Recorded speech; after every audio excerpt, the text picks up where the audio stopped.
You're putting out episodes consistently. The content is good. So why isn't your podcast growing your business? That's exactly what we're here to figure out. I'm Leah Bryant, your go-to podcast growth strategist, and this is the Podcasting Problem Solver. Have you ever looked at your podcast stats and thought, oh gosh, I'm showing up, I'm putting out great content, so why does it feel like nothing is happening? I know, been there, done that. You're not getting clients from it. I mean, downloads are fine, but fine isn't the goal, right? You started this show because you wanted it to work, to bring in people into your world and move them toward working with you. So what's going wrong? Think of it this way. Your podcast is like a layer cake, and a layer cake can look completely put together on the outside. It's decorated, beautiful, exactly how and what you pictured. And it can still be missing something critical on the inside that makes the whole thing fall completely flat when you cut into it. That's what a conversion breakdown looks like. Everything seems fine until it doesn't. Today, I'm going to walk you through the exact audit I run when a client comes to me saying their podcast isn't working. We're going step by step. So you can do this to your own show. And yes, you can do this today. And pinpoint where the breakdown is happening. So here's something that I hear all the time. Leah, I feel like I'm doing everything right, but something is off and I cannot, for the life of me, figure it out. And that's genuinely one of the most frustrating places to be. Because if something was obviously broken, you'd fix it, right? But when things look fine on the surface, that's when the real investigative work begins. Think about it this way. You could follow a cake recipe perfectly. Measure every ingredient, set the right temperature, bake it for exactly the right amount of time. But if the recipe itself had even one missing step, or let's say you grabbed baking soda when the recipe called for baking powder, the process looks right, but the result still did not work.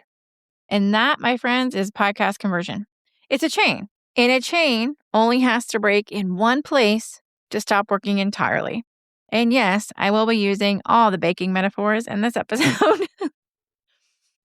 So when someone tells me that their show isn't converting, I'm not just looking at their downloads or their call to actions. I'm looking at the whole recipe. Yes, their whole podcast. From the moment a potential listener sees the episode title to the moment that they take action. That's the audit. And it lives inside what I call my seamless podcast framework, specifically the strategy and attraction phases, which are both your conversion engine. So strategy is how you're positioned. And this is where you would clarify who your podcast is for, why it exists, and what each episode is meant to do. And then the attraction phase is how you're being found. What signals are you sending out to the internet streets? So when either of those are off, your conversion will suffer each and every time. So let's run through the audit, okay? And as we go through this, if you're already thinking, I know exactly which part is missing for me, I want you to hold on to that, because that clarity is exactly what we build on inside the Position and Found, which is my new group coaching program that's opening in April. We will go deep on strategy and attraction, the two phases that drive everything we're talking about today. The waitlist is open now, and the link is in the notes below. So number one is we want to check your positioning statement. So I want you to pull up your podcast description right now, or it could be called your show's about section. And I want you to read it like a stranger would. Someone who's never heard of you, who's scrolling at 11 p.m. trying to solve a very specific problem. And I want you to ask yourself these questions. Does the description tell them exactly who you help, what problem you solve, and what they'll be able to do differently after listening? Or does it sound like it could describe literally any podcast in your niche? This is more common than you think. Vague positioning is one of the sneakiest conversion killers because it doesn't necessarily look like it's broken or missing, right? It just doesn't do anything. It doesn't attract the right listener, and it definitely doesn't prime them to take action. So here's another baking comparison for you, but I think will make this click. So imagine you go to a bakery and the sign in the window says, "We sell baked goods." So technically that's true, but it's kind of completely useless, right? Now imagine if you went to the bakery and the sign says, "New York styled bagels, baked fresh every morning, ready by 7 a.m." Well, now you know if that's your place or not. In about 3 seconds, right? Your positioning statement needs to do the same thing. You want to make your ideal client feel like you wrote it specifically for them. If it's broad enough to fit 3 different audiences, it's doing work for none of them. Okay? So, quick fix to help you sharpen it. I want you to name the person, the problem, and the result. Specific always outperforms general. Okay? Remember that. Check number 2 is your episode titles. So, your titles are doing 2 jobs at once. It's signaling the algorithm so that searchability matters, right? And it's also signaling to the humans. So specificity and relevance also matter. For example, if I were to use a title like, "Let's talk about content batching," that's a decent title. But what if I used "How I Batch a Month of Podcast Content in One Day"? Now that, my friend, is a conversion tool. The difference is specificity, because one is telling me what the episode is about, and the other is telling me what I'm going to get from listening. So think of your episode title like the label on a jar of jam at the farmer's market. If it just says jam, well, that tells me diddly. But if it says seedless raspberry jam, low sugar, well, that tells me every single thing that I need to know to decide if I'm buying. Your listener is doing the same calculation in about 2 seconds. So when I run a Get Found audit for our clients, episode titles are one of the first places I look. I'm asking, would your ideal client, not a general listener, your specific ideal client, see this title and think, "Oh, wow, this is exactly what I need right now"? So what I want you to do is run through your last 10 episodes.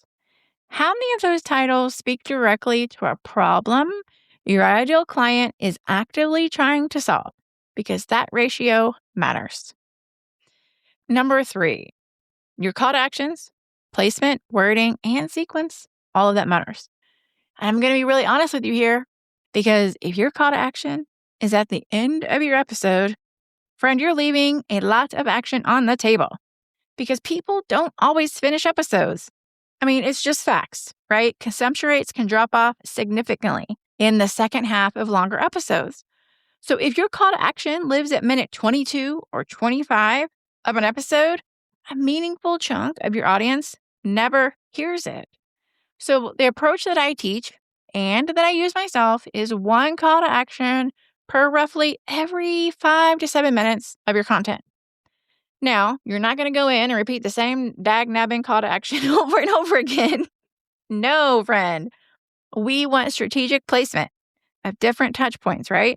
An early mention, a teaching moment that bridges naturally to your offer mid episode, and a closing invitation at the end. So think of it like the layers in that cake we talked about. You wouldn't put all the frosting on the very top and call it done. Well, no. The frosting between the layers, that's what holds everything together. Your call to actions work the same way. So they need to be woven through, not just stacked at the end. Okay? And the wording matters just as much as the placement. There's a big difference between "go check out my website" and if you're sitting here thinking, "I don't even know where to start with this," that's exactly what Positioned and Found is for. And I'd love to be the one to help you figure it out. See, one is a direction and the other is an invitation. Invitations convert better. Okay? Remember that. Also, I want you to check, are your call to actions sequenced logically? Are you asking cold listeners to book a call before they've ever had a chance to know, like, and trust you? Because sometimes the offer is right, but the sequence is wrong. All right, number 4, we're going to check the listener journey across your episodes. So this one's a little bigger picture. We're going to look at the last 5 to 10 episodes as a body of work. Is there a logical thread? Meaning, does each episode build on the last, deepen the trust, and move your listener closer to saying yes to working with you? Or does each episode live in isolation on its own little island, like it's standalone content and there's no through line? We don't want that. We want bridges being built everywhere. So think about a menu at a fancy restaurant. Every course is designed to lead you somewhere. So you could get a gift from the kitchen that's like an amuse-bouche, which primes your palate. And then the appetizer kind of builds on that, right? And by the time the main course arrives, you're fully in it. You're not just eating, you're experiencing something. And then a dessert, well, that lands perfectly at the end of that sequence. Completely different than the same dessert eaten cold, alone, and out of a styrofoam container. Because your episodes can be that tasting menu, or they can be the styrofoam container situation. Both are going to involve the food, but one is creating an experience that people want more of, okay? So a podcast that converts consistently has a narrative momentum.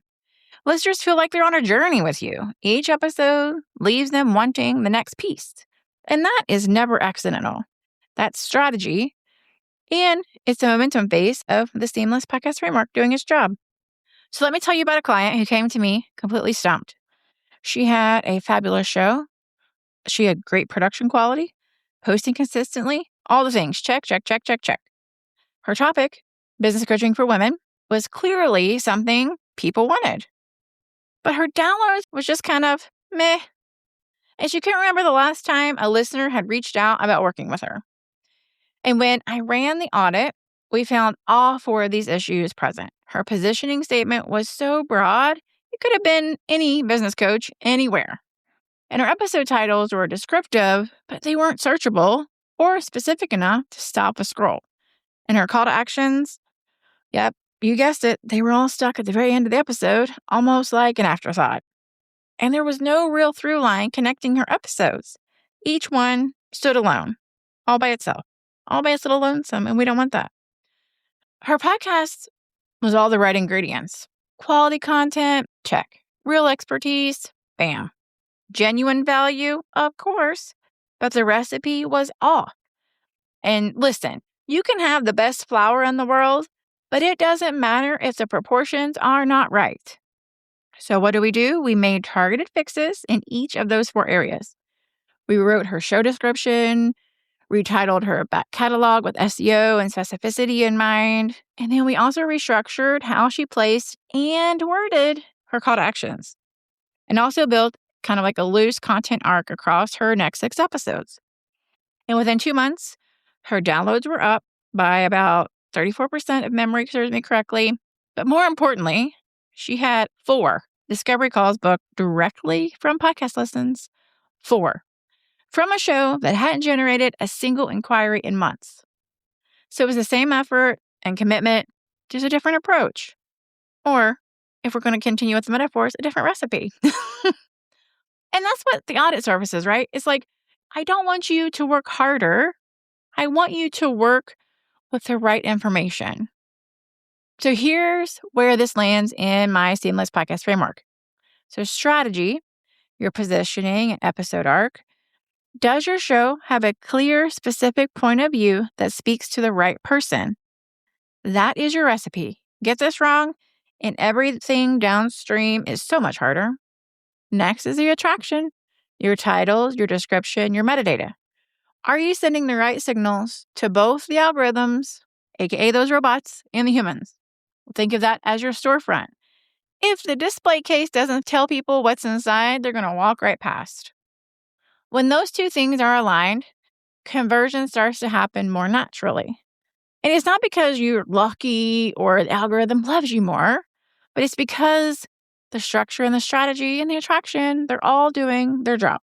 And that's what I want you to walk away with today. If your podcast feels like it should be working, but it isn't, the problem is almost always structural. Something in this chain is broken or misaligned. Now you know how to look for it. You run those 4 checks. You write down what you find. And because the awareness is that first step, a lot of people skip it. They go straight to, I need to post more content. Well, posting more content on top of a broken structure just means more episodes that don't convert. Yes, I said what I said and said it with passion because I care. So fix the structure, or in this case, fix the recipe. Then you can scale. Now, here's the thing about doing an audit yourself. You can most definitely find those missing pieces, but it can be hard to know exactly what the findings mean or which fix to prioritize first. That's exactly what the Positioned and Found group coaching program was built for. If you've just walked through this audit and you're sitting there with a list of, okay, I have found something, but now what? This program is your next step. We're going to spend 8 weeks going deep on the strategy and attraction phases of my Seamless Podcast Framework. So you're not just identifying what's missing, what's misaligned, but you're fixing it with support and a clear roadmap. The April beta group is opening soon, but the waitlist is live now, and the link is below. And braided pricing won't last forever, nor is the opportunity to give me your input. So if this is resonating, go get your name on that list. Okay, you did a thing today, and I'm really proud of you. You looked at your show with fresh eyes and kind of like an investigative lens, instead of just pushing forward and hoping something sticks. And that's what's going to separate podcasters who grow strategically from the ones who are just staying stuck and complaining. Next week, I'm bringing you the one fix that ties everything in this audit together. The thing that once you address it, makes all the other pieces work harder. You're going to want to be there. And if you haven't subscribed yet, do that now so you don't miss it. And if this episode hit home, I'd love it if you share it with a fellow podcaster who's been in that I don't know what's off headspace, because it might be exactly what they need. And remember, keep your podcast purposeful, keep it strategic, and above all else, keep your growth seamless, and I'll see you next time.